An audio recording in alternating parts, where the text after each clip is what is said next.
स्वागत है आपका देवभूमि समाचार में। मैं हूं आपके साथ जूही और बढ़ते उत्तराखंड की खबरों की ओर। सीएम धामी ने सोशल मीडिया हैंडल एक्स पर पोस्ट कर प्रधानमंत्री नरेंद्र मोदी का आभार जताया है। सीएम धामी ने अपने पोस्ट में लिखा, प्रधानमंत्री मोदी के कुशल नेतृत्व में केंद्रीय कैबिनेट ने देश में 85 नए केंद्रीय विद्यालयों को स्वीकृति प्रदान की है। इस ऐतिहासिक निर्णय के तहत उत्तराखंड में भी 4 नए केंद्रीय विद्यालय खोले जाएंगे और इस फैसले के लिए समस्त उत्तराखंड वासियों की ओर से प्रधानमंत्री की और केंद्रीय कैबिनेट का आभार और अभिनंदन।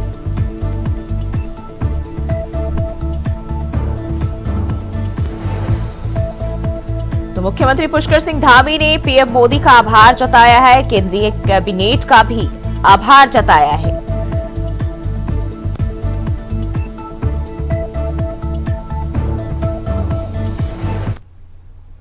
और शुक्रवार को सुबह के मुख्यमंत्री पुष्कर सिंह धामी अपने कैंप कार्यालय लोहिया हेड खटीमा पहुंचे। मुख्यमंत्री पुष्कर सिंह धामी के खटीमा पहुंचने पर सांस्कृतिक दल ने ढोल बजाकर भव्य स्वागत किया।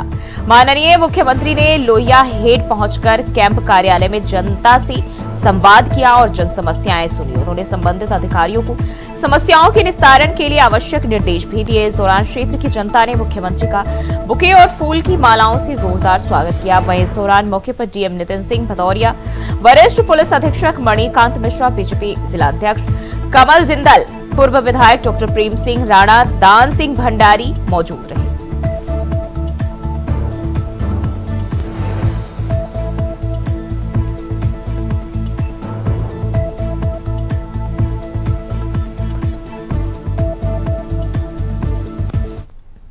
बढ़ते आगे, देहरादून से खबर सामने आ रही है। सीएम धामी आज जोखिमठ का करेंगे दौरा, होमगार्ड्स की रैतिक परेड में होंगे शामिल। देहरादून से ये जानकारी सामने आ रही है। मुख्यमंत्री पुष्कर सिंह धामी जोखिमठ का दौरा करेंगे। होमगार्ड्स की रैतिक परेड का आयोजन किया जा रहा है, जिसमें सीएम धामी शामिल होंगे। दोपहर 1 बजे देहरादून में कार्यक्रम का आयोजन किया गया है। दोपहर के बाद जोखिमठ के लिए रवाना होंगे। ओंकारेश्वर मंदिर में कार्यक्रम का आयोजन किया जा रहा है। कार्यक्रम में सीएम धामी शिरकत करेंगे। तो होमगार्ड्स की रैतिक परेड में कार्यक्रम आयोजन किया जा रहा है, जिसमें शामिल होने मुख्यमंत्री पुष्कर सिंह धामी पहुंच रहे हैं। और दोपहर 1 बजे देहरादून में कार्यक्रम का आयोजन किया जा रहा है। आपको बताते चले, जोखिमठ का दौरा करेंगे मुख्यमंत्री पुष्कर सिंह धामी और दोपहर के बाद जोखिमठ के लिए रवाना होंगे। जोखिमठ दौरे पर सीएम पुष्कर सिंह धामी।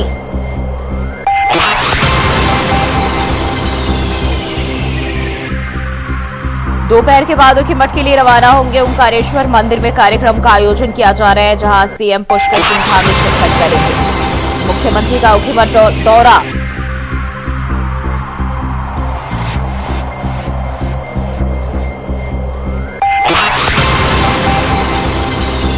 होमगार्ड्स की रैतिक परेड में शामिल होंगे। जोखिमठ दौरे पर मुख्यमंत्री पुष्कर सिंह धामी आज रहेंगे। दोपहर के बाद जोखिमठ के लिए रवाना होंगे, आपको बताते चले। और इसी खबर पर ज्यादा जानकारी के साथ हमें कैंतुरा हमारे सहयोगी हमारे साथ जुड़ चुके हैं। अब है आज सीएम पुष्कर सिंह धामी होमगार्ड्स की रैतिक परेड का आयोजन किया जा रहा है, जिसमें शामिल होंगे। क्या कुछ जानकारी है कार्यक्रम को लेकर?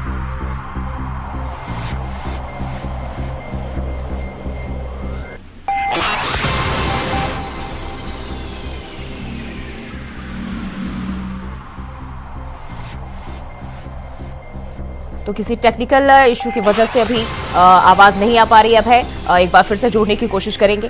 तो देहरादून से ये जानकारी सामने आ रही है, सीएम धामी आज जोखिमठ का दौरा करेंगे। होमगार्ड्स की रैतिक परेड में शामिल होंगे। दोपहर 1 बजे देहरादून में कार्यक्रम होने हैं और इसके बाद दोपहर के बाद जोखिमठ के लिए रवाना होंगे मुख्यमंत्री पुष्कर सिंह धामी। तो ये जानकारी सामने आ रही देहरादून से, सीएम पुष्कर सिंह धामी का जोखिमठ दौरा।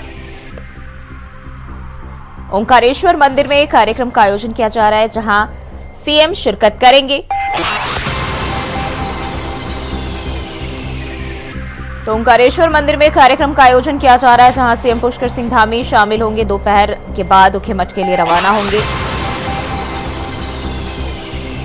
वहीं जोखिमठ का दौरा करेंगे। होमगार्ड्स की रैतिक परेड का आयोजन किया जा रहा है और इस परेड में सीएम धामी शिरकत करेंगे।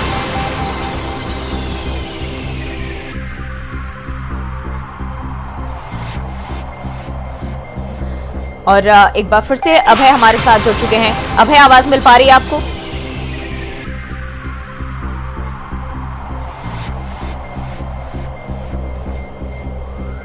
हेलो अभय, आवाज मिल पा रही है आपको?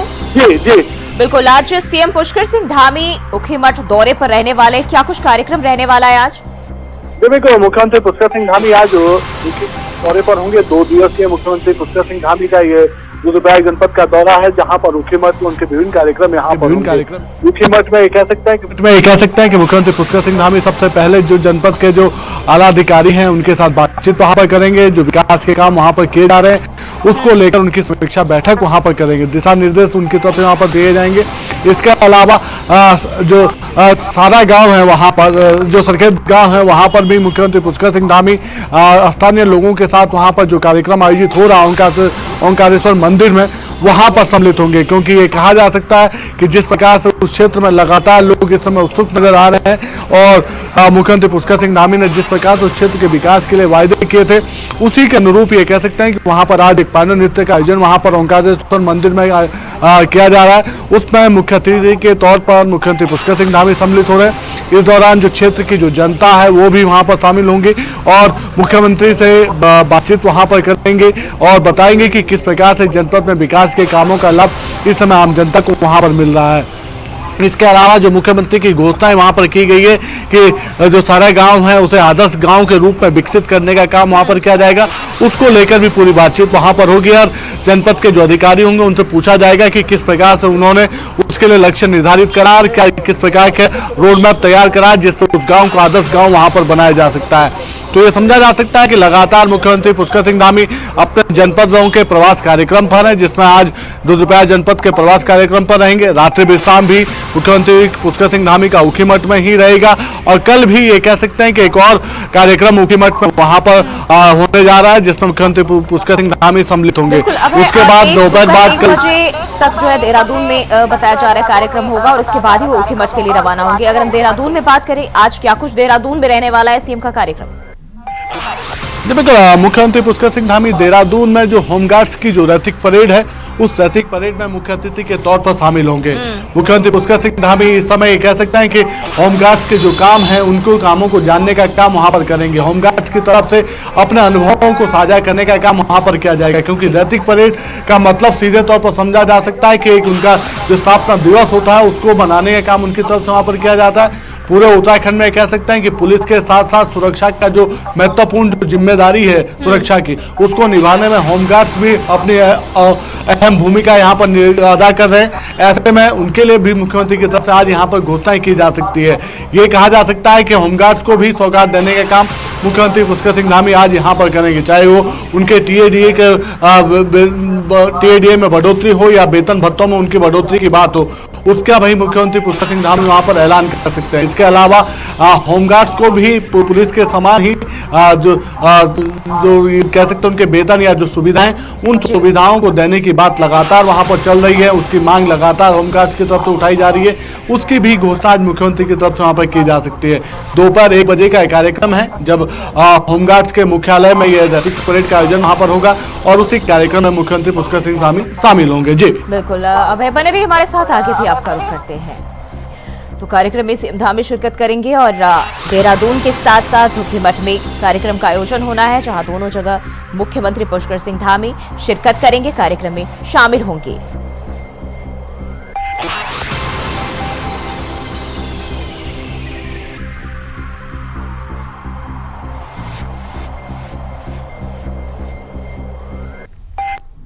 और रुकते हैं एक छोटे से ब्रेक के लिए, फौरन हाजिर होते हैं। और ब्रेक के बाद फिर से स्वागत है आपका। बढ़ते हैं खबरों की ओर। प्रदेश में पंचायत चुनाव और निकाय चुनाव एक साथ हो, उसके लिए सभी जो सरकार की ओर से शासन अपने लेवल पर तैयारी कर रही है। शहरी विकास मंत्री प्रेमचंद अग्रवाल की माने तो शहरी विकास विभाग निकाय चुनाव के लिए तैयार है और चुनावों को संपन्न कराने के लिए अपने स्तर पर भी तैयारी कर चुका है। शहरी विकास मंत्री प्रेमचंद अग्रवाल ने कहा कि उनका निजी मत है कि दोनों चुनाव एक साथ हो, क्योंकि 2-2 बार निकाय और पंचायत चुनाव की आचार संहिता लगने से विकास के कार्य ना रुके और इसलिए अगर दोनों चुनाव एक साथ होंगे तो बार बार का चुनावी खर्चा भी बचेगा और विकास कार्य भी समय पर पूरे हो सकेंगे। ज़्यादा इसलिए नहीं कहना है कि ऐसा कौन सा चुनाव है जो कांग्रेस यहाँ पे जीती है। लोकसभा का चुनाव हो, उससे पहले विधानसभा का चुनाव हो, अब हमारा केदारनाथ का चुनाव हो, और अब हमारा जो ये चुनाव सामने है, इसमें भी मैं एक बात कह सकता हूँ कि जिस तरह से तैयारी हमारे संगठन की है और जिस प्रकार से हमारे कार्यकर्ता ज़मीन पे काम करते हैं, संघर्ष करते हैं, इधर हमारी सरकार काम कर रही है। माननीय धामी जी सरकार ने जिस प्रकार से पूरे प्रदेश के हित के लिए, प्रदेशवासियों के हित के लिए काम किए हैं, तो हम लोग तो एक ही बात कह सकते हैं कि अब चुनाव जब सामने होगा तो उनको पता चल जाएगा वो कितने पानी में और हम कितने पानी में। जहाँ तक आपने निकाय चुनाव और हमारे पंचायत चुनाव एक साथ कराने की बात है, देखिए हम लोग अपनी तैयारी में हैं, यानी निकाय चुनाव कराने के लिए हम पूरी तरह से मुस्तैदी से काम कर रहे हैं। मेरी व्यक्तिगत इच्छा तो ये है कि दोनों चुनाव साथ साथ हों, क्योंकि इससे जहां आचार संहिता एक बार लगेगी, विकास कार्य प्रभावित नहीं होंगे। उससे बड़ी बात एक और भी है कि कुछ मतदाता ऐसे हैं जो गांव में भी उनके वोट हैं और शहर में भी हैं। ऐसे में यदि दो अलग अलग चुनाव होते हैं तो लोग इसका अनैतिक लाभ उठाते हैं, उससे भी बचत होगी। लेकिन ये सब विषय अभी विचाराधीन, बहुत गंभीरता से तो हम लोग नहीं कर रहे हैं, लेकिन ये मेरा व्यक्तिगत मत है। हम लोग तैयार हैं, यानी निकाय चुनाव कराने की स्थिति में हम बहुत जल्द होंगे। इसलिए मैं ये कह सकता हूँ कि यदि ये निर्णय भी होगा तो अच्छा होगा, लेकिन हम पहले निकाय चुनाव इसी महीने, बहुत सारी परिस्थितियाँ अनुकूल रही तो हम कार्यक्रम जारी करें। देहरादून से जानकारी सामने आ रही, बीएल संतोष ने थपथपाई कार्यकर्ताओं की पीठ, जीत के क्रम को जारी रखने का दिया मूल मंत्र। बीएल संतोष ने कार्यकर्ताओं की पीठ थपथपाई है, सराहना की है, साथ ही साथ जीत के क्रम को जारी रखने का मूल मंत्र भी अपने कार्यकर्ताओं को दिया। उन्होंने कहा, देश में हमारे पास पीएम मोदी जैसा नेतृत्व जिसकी दुनिया मुरीद है। तो ये बड़ा बयान जो है प्रधानमंत्री नरेंद्र मोदी की तारीफ करते हुए उन्होंने दिया है और कहा कि उसी के तरह जो है राज्य में भी हमें मुख्यमंत्री के रूप में सीएम पुष्कर सिंह धामी मिले हैं। बीएल संतोष ने ये बयान दिया है पीएम और सीएम पुष्कर सिंह धामी को लेकर। वहीं चुनाव को सामंजस्यता, मेहनत और लगन से जुटाने का आह्वान भी किया। टोली बैठक में भी सहभागिता बीएल संतोष की देखी गई। तो ये जानकारी देहरादून से सामने आ रही, अपने कार्यकर्ताओं की सराहना की और प्रधानमंत्री नरेंद्र मोदी के साथ साथ सूबे के मुखिया पुष्कर सिंह धामी की तारीफ की है। और हमारे साथ अभय कैंतुरा हमारे सहयोगी लगातार बने हुए। अभय, जिस तरीके से देखिए अब चुनाव भी नजदीक है और ऐसे में बीएल संतोष भी पहुंचे, वहां अपने कार्यकर्ताओं से बातचीत की, उनकी सराहना की है। बिल्कुल, ये कह सकते हैं कि उत्तराखंड में बीजेपी अपने जीत को क्रम को आगे भी जारी रखना चाहती है। हाँ। इसीलिए निकाय चुनाव में जीत मिल सके, निकाय और पंचायत चुनाव में पार्टी को बड़ी जीत हासिल हो, उसके लिए लगातार मूल मंत्र देने का काम पार्टी का शीर्ष नेतृत्व यहाँ पर कर रहा है। बीजेपी के राष्ट्रीय महामंत्री बीएल संतोष इस समय देहरादून के 2 दिवसीय दौरे पर हैं, जहां पर कल उन्होंने लगातार बैठकें यहाँ पर करी थी। पहली बैठक निकाय चुनाव के जो प्रभारी रहे हैं, जिलों के जो प्रभारी हैं, उनके साथ पहली बैठक यहाँ पर हुई थी। निकाय चुनाव को लेकर जो पार्टी की रणनीति थी, उस रणनीति को जानने का काम उनकी तरफ से किया गया, उस पर मंथन यहाँ पर हुआ और ये रणनीति किस प्रकार से कारगर साबित हो सकती है, क्या कुछ उसमें बदलाव यहाँ पर किए जा सकते हैं, उन सब चीजों को लेकर दिशा निर्देश देने का काम उनकी तरफ से किया गया। पार्टी को जो केदारनाथ सीट पर, केदारनाथ विधानसभा उपचुनाव में जो जीत मिली है, उस जीत के लिए बधाई देने का काम उनकी तरफ से किया गया और इस जीत का क्रम जो आगे ये कह सकते हैं कि निकाय पंचायत चुनाव में भी जारी रहे, उसके लिए अभी से ही मेहनत करने के लिए यहाँ पर कहा गया है। पार्टी को किस प्रकार से प्रत्याशियों का सिलेक्शन यहाँ पर करना है, कैसे प्रत्याशियों की तलाश पार्टी को यहाँ पर रहनी चाहिए, पार्टी को किस आधार पर काम करना चाहिए, जो कार्यकर्ता की जो जिम्मेदारी होती है, उस जिम्मेदारी का बखूबी किस प्रकार से निर्वहन किया जा सकता है, उसको लेकर उनके द्वारा यहाँ पर मूल मंत्र देने का काम यहाँ पर किया गया। ये समझा जा सकता है कि बीएल संतोष जो पार्टी के राष्ट्रीय महामंत्री संगठन है, उनका जो संगठनात्मक जो अनुभव है, उस पर संगठन को किस प्रकार से मजबूत किया जा सकता है, मजबूत संगठन कैसे जीत की आधारशिला यहाँ पर रखता है, उन सब चीजों को जानने का काम उनकी तरफ से किया गया। कार्यकर्ताओं को संदेश दिए गए, मंत्र दिए गए और उनकी पीठ थपथपाने का काम यहाँ पर किया गया है, क्योंकि पार्टी लगातार काम यहाँ पर करी है। जो पार्टी का जो संगठन है वो मजबूत दिशा में आगे बढ़ रहा है और इसमें समय कह सकते हैं कि जब बीजेपी के भीतर ही संगठन का जो पर्व चल रहा है, कह सकते हैं संगठनात्मक बदलाव जब आगे बढ़ रहे हैं, ऐसे में कार्यकर्ताओं का हौसला किस प्रकार से और बढ़ाया जा सकता है, उनका जो उत्साह है उसको कैसे दोगुना किया जा सकता है, उसको लेकर यहाँ पर आए हुए हैं। देखिए बीजेपी ने पूरी कमर कस ली है और यही वजह रही, क्योंकि हम देख रहे हैं पुष्कर सिंह धामी ने जब से कमान संभाली है, बीजेपी लगातार राज्य में मजबूत भी होती जा रही है। विकास के कार्य जनता के बीच साफ तौर पर देखे जा रहे हैं। बहुत बहुत शुक्रिया अभय तमाम जानकारी के लिए। तो जीत के क्रम को जारी रखने के लिए मूल मंत्र दिए हैं और अपने कार्यकर्ताओं को सराहा, पीठ थपथपाई और मजबूती देने की पूरी कोशिश बीजेपी की ओर से। बढ़ते आगे, गढ़वाल सांसद अनिल बलूनी ने सुभाष नगर में भूधसाव प्रभावित मकानों का जायजा लिया। सांसद बलूनी प्रभावितों को उचित कार्रवाई का आश्वासन भी उन्होंने दिया। वहीं कार्यकर्ताओं से भूधसाव प्रभावित बहुणा नगर की भी जानकारी ली। वहीं इस दौरान पीड़ितों ने कहा कि सभी लोग अपने घरों को छोड़कर अन्य जगहों पर किराए में रहने को मजबूर है और प्रभावित सरकार से मुआवजे के लिए अनुरोध कर रहे हैं। बता दें कि इस दौरान विधायक अनिल नौटियाल, भूपाल राम टमटा, जिलाध्यक्ष रमेश मैखूरी, प्रदेश सह मीडिया प्रभारी हरीश चमोली, नगर अध्यक्ष सुभाष चमोली आदि मौजूद रहे।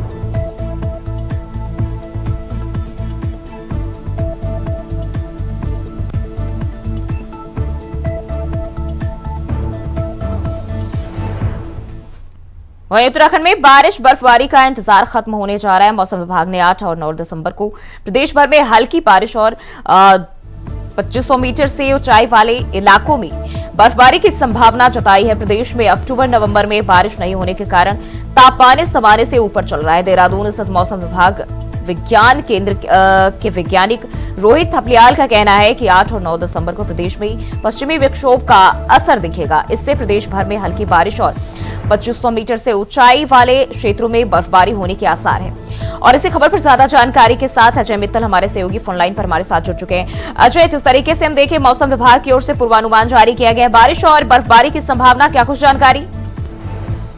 देखिए, मौसम विभाग के मुताबिक जो है अगले 24 घंटों में जो है प्रदेश में जो है पश्चिमी विक्षोभ जो है बनता दिख रहा है, जिसके चलते जो है पहाड़ी क्षेत्र जो है 2500 से ऊपर जो इलाके वाले क्षेत्र हैं वहाँ पर जो है बारिश और हल्की जो है बर्फबारी पड़ने की जो संभावना जो है मौसम विभाग जता रहा है। इसके अलावा मौसम विभाग का ये भी कहना है कि जो हमारे देहरादून है, हरिद्वार, पौड़ी, टिहरी, उधमसिंह, नैनीताल, इसमें भी इसका असर पड़ेगा और हल्की से मध्यम बारिश जो है यहाँ पर पड़ने वाली है, जिसके चलते जो है प्रदेश में आने वाले 24 घंटे में जो 2 से 4 जो है डिग्री तापमान जो है कम होने की जो है संभावना है। जी बिल्कुल, यानी कि साफ तौर पर यह माना जाए कि कड़ाके की ठंड ने अपनी दस्तक दे दी है और लोगों के लिए आने वाले दिन और मुश्किल हो सकते हैं। जी बिल्कुल, देखिए जैसे प्रदेश में बारिश न होने के कारण जो है सूखी ठंड पड़ रही है, जिससे जो है और इसके अलावा प्रदूषण का ग्राफ भी जो है लगातार बढ़ रहा है, तो आमजन को काफी परेशानी का सामना करना पड़ रहा है। अस्पतालों में भी जो है सांस के और जो सर्दी जुकाम के मरीजों की है जो भरमार लगी पड़ी है। लेकिन जिस तरह से मौसम विभाग ने संभावना जताई कि 24 घंटे के अंदर जो है प्रदेश में मौसम बदलने वाला है, तो कुल मिलाकर जो है इसका जो है लोगों को भी जो है लाभ मिलेगा। और इसके अलावा इस बार हम देख रहे हैं कि ठंडी के साथ साथ प्रदूषण भी काफी ज्यादा, जिस तरह से हम देखें राजधानी दिल्ली में बेहद खराब हालात है, वैसे ही अब उत्तराखंड में भी, जबकि पहाड़ी इलाका है, ऐसे में वहां भी प्रदूषण का असर देखा जा रहा है। जी बिल्कुल, देखिए अक्टूबर नवंबर में जिस तरह से बारिश की संभावना जताई जा रही थी, लेकिन अभी इस वक्त बारिश नहीं पड़ रही है, उसका जो है सीधा सा जो है प्रदूषण पड़ा है। और जो अगर बारिश होती है तो प्रदूषण भी जो है प्रदेश में जो है कम होने की संभावना है। इसके अलावा जो प्रदेश में जो किसान है उनकी भी जो है चिंताएं बढ़ रही है, क्योंकि मौसम बारिश न होने के कारण जो है फसलों को काफी नुकसान पड़ रहा है। तो कुल मिलाकर अगर 2-4 दिन में बारिश होती है तो बिल्कुल। बहुत बहुत शुक्रिया अजय तमाम जानकारी के लिए। उत्तराखंड को एक पश्चिमी विक्षोभ प्रभावित कर सकता है, जिसके चलते 8 और 9 तारीख को उत्तराखंड में कुछ स्थानों पर बहुत हल्की से हल्की वर्षा और बर्फबारी मिल सकती है। इसमें कहीं कहीं जो है हल्की से मध्यम वर्षा और बर्फबारी मिलने की भी संभावना है। तो इसमें देखेंगे जो 2500 मीटर या उससे अधिक ऊंचाई वाले स्थान है वहाँ पर बर्फबारी मिलने की भी संभावना है, जबकि जो 8 तारीख को खास करके ये एक्टिविटी जो है दोपहर बाद शुरू होने की संभावना है उत्तराखंड में और 9 तारीख तक चलेगी। तो इसमें जो हमारे डिस्ट्रिक्ट हैं जैसे देहरादून, हरिद्वार, पौड़ी, टिहरी, नैनीताल या उधमसिंह नगर है, वहाँ पर कहीं कहीं थंडरस्टॉर्म एक्टिविटी भी देखने को मिल सकती है। और देवभूमि समाचार में फिलहाल के लिए बस इतना ही। खबरों के लिए बने रहिए इंडिया वॉइस के साथ।